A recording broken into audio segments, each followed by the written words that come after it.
Sir నమస్కారం sir. నమస్తే. Sir Jaganmohan Reddy గారు అంటే 20 మంది వాళ్ళ నాయకులు ఎవరైతే ఉన్నారో వాళ్ళు ఇన్‌యాక్టివ్ మోడ్‌లోకి వెళ్ళిపోయారని చెప్పేసి వీళ్ళ పైన ఫుల్ సీరియస్ అయిపోయారు. వస్తే యాక్టివ్‌గా ఉండి మొత్తం నా వెంబడి నడవండి లేదంటే మానేయండి అసలు వెళ్ళిపోండి అని చెప్పేసి ఇలా వార్నింగ్ ఇచ్చినట్టుగా తెలిసింది. మరి ఎవరా 20 నేతలు?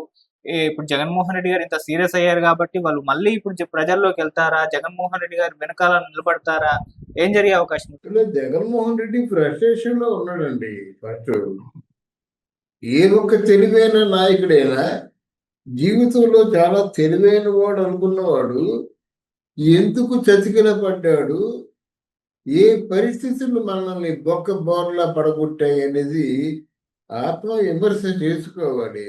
నేను పథకాలు ఇచ్చాను, ఆ డబ్బులు ఇచ్చాను, అవి ఇచ్చాను, ఇవి ఇచ్చాను, నేను ఊడిపోయాను అనుకుంటే ఎందుకు ఓడిపోతావు? 1,00,000 కారణాలు చెప్తారు. నీకు అహంకారం ఎక్కువ, ఎదురు వాళ్ళని తిట్టడమే పని, నువ్వు శవ రాజకీయాలు చేస్తావు. నీ డబ్బుల్లో ఇది పని ప్రభుత్వ పరంగా ఏ డబ్బు ఖర్చు పెట్టినప్పుడు కూడా నీ కమిషన్ నువ్వు తీసుకుంటావు. ఇవన్నీ ప్రజలు తెలిసిన తర్వాత ఇంకమో లాభం లేదు. ఎవరైనా అమరావతి రైతులు పోరాటం చేస్తున్నప్పుడు ఆడనక మగనక అంటే గర్భవతులు కూడా పోలీసులు ఎంత అమానుషంగా శిక్షలు వేశారండి వాళ్ళకి. అప్పుడు నోరు మెదిపోవా? ఎన్ని స్కాములు జరిగాయండి, నోరు మెదిపోవా? నీకేమో లిక్కర్ స్కామ్లో చచ్చిపోతున్నారు. దగ్గర దగ్గర ఒక విశాఖపట్నంలోనే 30,000 మంది చచ్చిపోయారు లిక్కర్ తాగి. ఇలాగా లిక్కర్ స్కామ్ ఇలా అయిపోతుంది, ప్రజలు చచ్చిపోతున్నారంటే లేదు మేము నిఖార్సైన లిక్కర్ని ఇస్తున్నాం అని చెప్పాం. తర్వాత కనీసం ఆ లిక్కర్ పేరు పెట్టడం కూడా చేత కాదు. లిక్కర్ పేరు ఏం తెలిసిన బూమ్ బూమ్ ఉంది ఒకటి, ప్రెసిడెంట్ మెడల్, సెపరేట్ స్టేట్. అంటే ఆయన జీవితంలో ఏవైతే సాధించలేదో ఆ సాధించలేని పేర్లన్నీ కూడా ఈ లెక్కనే పెట్టారు. అది కొన్ని లెక్కరికి ఏమైనా డబ్బులు ఇచ్చి అంటే ఆన్లైన్ పేమెంట్ కొంతమంది డబ్బులు ఉండవు, ఏదైనా అవసరమైతేనే డబ్బులు ఖర్చు పెడదాం అనుకున్నోడికి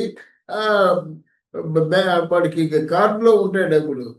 అలాగని అందరికీ కార్డులో ఉండవు కదా. నా బోటుడు వెళ్తాడు, నేను లెక్కర్ తీసుకోవాలంటే ఆ కార్డులోంచి పే చేయమంటే ఏం చేస్తాను నేను? అదే డబ్బులు చూపిస్తాను. అలా కాదు.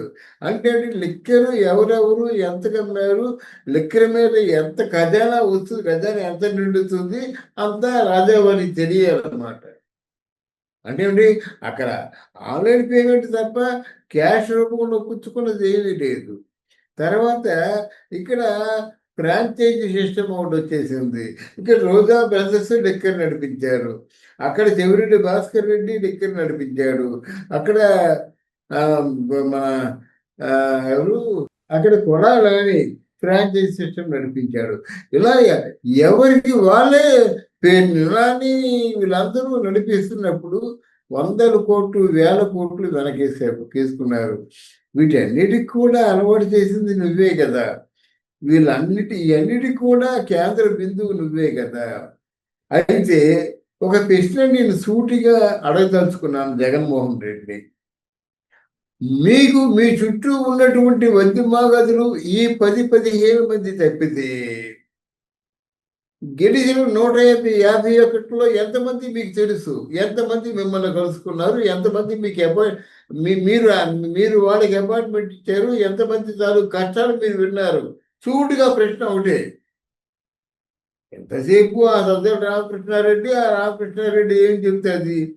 వచ్చేస్తుంది. ఎవడు విడుదల రజనికి అపాయింట్మెంటు, రోజాకి అపాయింట్మెంటు, పేరు నాని అపాయింట్మెంటు, కొడాలి నాని అపాయింట్మెంటు. వీళ్ళకే కదా అపాయింట్మెంట్ ఇస్తారు, అంతకంటే ఎవరికి ఇస్తారు అపాయింట్మెంట్? అంత అప్పుడప్పుడు బోరుగడ్డ అనిల్ కుమార్కి వక్ర మార్గంలో అపాయింట్మెంటు. రౌడీలు, హంతకులు ఇలాంటి వాళ్ళకే మీరు అపాయింట్మెంట్ ఇచ్చారు. కానీ ఒక 50 కోట్లు 100 కోట్లు ఖర్చు పెట్టుకొని పాప ఆ ఊళ్ళో ఉన్న జనాలు అందరితాలు కాళ్ళు కడుపు పట్టుకొని ఎమ్మెల్యేలు అయితే ఆ ఎమ్మెల్యేలకి మీరు ఎన్నిసార్లు అపాయింట్మెంట్ ఇచ్చారు? ఆ ఎమ్మెల్యేల తాలూకు కష్టాలు మీరు ఏమి విన్నారు? మాట్లాడితే కన్నెర చేస్తారేమిటి? మాట్లాడితే కొడతానంటారేంటి? నీకంటే ఎక్కువ విలువలే వాళ్ళకు ఉన్నాయి. నువ్వు పూర్తిగా నైతికంగా దిగజారిపోయి పతనం అయిపోయావు. కానీ వారికి అలా కాదు. వాళ్ళ నాన్న వాళ్ళ తాత కష్టపడిన డబ్బంతా నైతికంగా ఉన్నటువంటి సంపన్నులు రాజకీయాల్లోకి వచ్చారు. ఎంతో అంత పేరు ప్రతిష్ట వస్తుందని. ఈరోజు 20 మందిని నువ్వు ఎవరిని కసరలేదు. కసరడం నీ ఫ్యాషను. కల్లెర చేయడం నీ ఫ్యాషను. చూడు ఏమి చేస్తానంటే ఆ విధంగా భయపడిపోవడం వాళ్ళ ఫ్యాషను, నువ్వు భయపెట్టడం నీ ఫ్యాషను. ఎవడో అయ్యా నువ్వు రాజకీయాల్లోకి దీనికి వచ్చావా? నువ్వు చేసే మంచి పనులేదో ప్రజలే చెప్పు. శవరాజకీయాలు చేయడం కాదు. ఇన్ని పనులు చేశాను. హాస్పిటల్స్ అట. హాస్పిటల్లో ఒక హాస్పిటల్ తయారైంది, మిగతా 16 హాస్పిటల్ తయారవ్వలేదు. అన్ని చూపించారు, అది మాట్లాడరు. గడ్డానికి ఏమొచ్చింది, గడ్డానికి ఏమొచ్చిందంటే గడ్డానికి ఏమొచ్చిందో అవి అంటే వివరంగా చెప్పి ఎవరో ప్రైవేట్ ఆర్గనైజేషను కొట్టుకుంటుంది. మరి గవర్నమెంట్ తాలూకు ఆ బొక్కసం, ఆ ఖజానా ఎందుకు నష్టపోవడం? కాలేజీలకు ఇస్తారండి. కాలేజీలు ఏమిటి ఈ తాలూకు గవర్నమెంట్ అంటే ముఖ్యమంత్రి అంటే సంబంధిత హెల్త్ మినిస్టర్ ఉన్నాడు అనుకోండి, వాళ్ళ తాలూకు ప్రామాణికత, వాళ్ళ తాలూకు ఫండమెంటల్ కొన్ని రూల్స్ అండ్ రెగ్యులేషన్స్ ఉంటాయి. వాటిని అతిక్రమించి చేయడానికి వీల్లేదు. ఇప్పుడు ఎన్ఆర్ఐ తాలూకు డాక్టర్స్ ఏంటండి, ఒకవేళ చంద్రబాబు నాయుడు వీళ్ళందరూ కూర్చొని ఒక 10 lakhs నిర్ణయిస్తే 10 lakhs. నువ్వు అలా కాదు కదా. జగన్మోహన్ రెడ్డి 35 lakhs చేశాడు, 50 లక్షలు చేశాడు. ఏమిటి ఇదంతా? జూదం ఆడుతున్నావు ప్రజల జీవితాలతో జూదం ఆడుతున్నావా? అందువల్ల ఉన్నటువంటి ఒక పక్క పోలవరం తయారవ్వాలి, ఒక పక్క అమరావతి తయారవ్వాలి, ఒక పక్క ఉన్నటువంటి ఇంటర్నేషనల్ ట్రేడ్ సమిట్ లో ఉన్న వాళ్ళని గౌరవించాలి, వాళ్ళకి వసతులు చూపించాలి, వాళ్ళకి వెన్యూ చూపించాలి, ఒక పక్క కన్స్ట్రక్షన్స్ ఉన్నాయి. ఇవన్నీ ఉంచుకొని ఇంకా ఏం పెట్టుబడి పెడతారండి? పెట్టుబడి పెట్టే వాళ్ళు ఆల్రెడీ ఉన్నారు. లేకపోయినట్టయితే చాలా అబద్ధాలు ఆడుతున్నాడండి. అల్లులు మాలకు కానీ మిగతా ఆ ఇండస్ట్రీస్కి కేవలం 90 పైసలకి ఇచ్చేశారు అని చెప్పి అబద్ధాలు ఆడుతున్నారు. అంత ఘోరంగా వాళ్ళు ఏం పొరపాట్లు చేయలేదండి. నిరూపించండి. చంద్రబాబు నాయుడు ఎందుకు ఇచ్చేస్తాడు? చంద్రబాబు నాయుడు అక్కడ 40,000 ఎకరాలు ఎందుకు తీసుకున్నాడు? 40,000 ఎకరాలు తీసుకున్నట్టయితే 40,000 అంటే 40,000 ఇంటూ ఒక 50 కోట్లు వేసుకోండి. అంటే దగ్గర నీకు 2,000 కోట్ల రూపాయలు, 40 అంటే 2,00,000 కోట్ల రూపాయలు పెట్టుబడి దాని లెక్క. 40,000 ఎకరాన్ని పూలా చేశారంటే 2,00,000 కోట్ల పెట్టుబడి వాళ్ళ దగ్గర సమాయత్తమై ఉంది. సింగపూర్ వస్తారా? రండి, మీకు ఎన్ని ఎకరాలు కావాలి? 100 ఎకరాలు, 200 ఎకరాలు. మీరు ఎంత పెడతారు? 1,00,000 కోట్లు పెడతాం. ఎంతమందికి ఎంప్లాయ్మెంట్ క్రియేట్ చేస్తారు? ఎంతమంది? 10,000 మంది క్రియేట్ చేస్తాం. ఇతరులకి ఎంతమందికి? స్థానికులకి ఎంతమందికి? వాళ్ళు చెబుతారు. ఎంత మేము స్థానికులకి ఎంత, మీకు 25%, 50% స్థానికులకి ఎవరైతే ఎక్సలెన్స్ ఉందో అని చెప్తారన్నమాట. మరి చేసినప్పుడు వాళ్ళకి ఇవ్వాలి కదండి. ల్యాండ్కి ఇస్తే అడవమని ఏడుపా? నీలాగా ల్యాండ్ దోచేసుకోలేదు కదండి. ఇన్ని కారణాల చేత ఆయనతో ఉంటే ఈ రాజకీయ నాయకుడికి ఏవో మనం బతికి బట్ట కడతామా? మళ్ళీ రాజకీయ నాయకుడిగా జనం ముందుకెళ్ళినట్టు మొహాలు ఉమ్మేరు అని వాళ్ళకి అనిపిస్తుంది. వీళ్ళు చెప్పిందల్లా చేయరే. నువ్వు పవర్లో ఉండి నువ్వు చాలా లైమ్ లైట్లో ఉన్నట్టు నువ్వేం చెప్తే చేస్తారు. కానీ ఇప్పుడు అలా కాదు కదా. ముందుకెళ్తే నువ్వు, వెనకెళ్తే గొయ్యిలా ఉంది వాళ్ళ పరిస్థితి. వాళ్ళు ఏం చెప్తారు? నువ్వు కన్నడ చేస్తే ఉంది ఇంట్లో ఉంటారు, ఇంకో పార్టీలోకి వెళ్ళిపోతారు. అంతే కదా. ఇంకో పార్టీలో చేర్చుకోవడానికి కూడా వాళ్ళు చెప్పారు కదా. అలా కొడాలని ఒక ఇద్దరు ముగ్గురు పేర్లు చెప్పారు. వీళ్ళు తప్ప మిగతా వాళ్ళు ఎవరు వచ్చినప్పుడు కూడా మీరు చేర్చుకుంటా ఉన్నారు. అక్కడ హ్యాపీగా సేఫ్టీగా ఉంటూ అసలు గుండె బెంగ లేకుండా చక్కగా అక్కడ ఒక ఎమ్మెల్యేలా చూస్తారు. అక్కడికి వెళ్ళి హ్యాపీగా ఉండవు, సజావుగా ఉండవు, పేరు ప్రతిష్టలతో ఉండవు మంచిదా?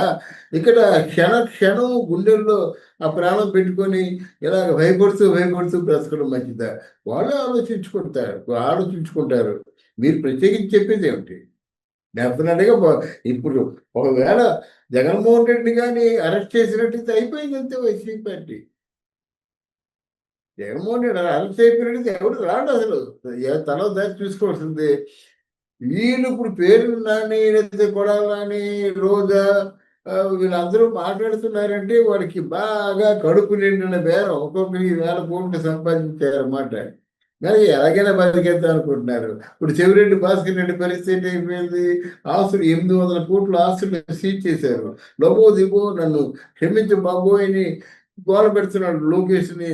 నా నాన్న లోకేష్, నేను తప్పు తెలుసుకున్నాను, నన్ను క్షమించి అంటున్నాడు. ఇలాగా ఓ ఓ గావు కేకలు పెడుతున్నాడు అన్నమాట. ఆ పరిస్థితి అందరికీ వస్తుంది. ఏ చట్టాన్ని పూర్తిగా మీ జేబులో తీసుకుందాం ఉంటే చట్టం ఊరుకుంటుందండి. మిమ్మల్ని ఎక్కడ పెట్టాలో అక్కడ పెడుతుంది.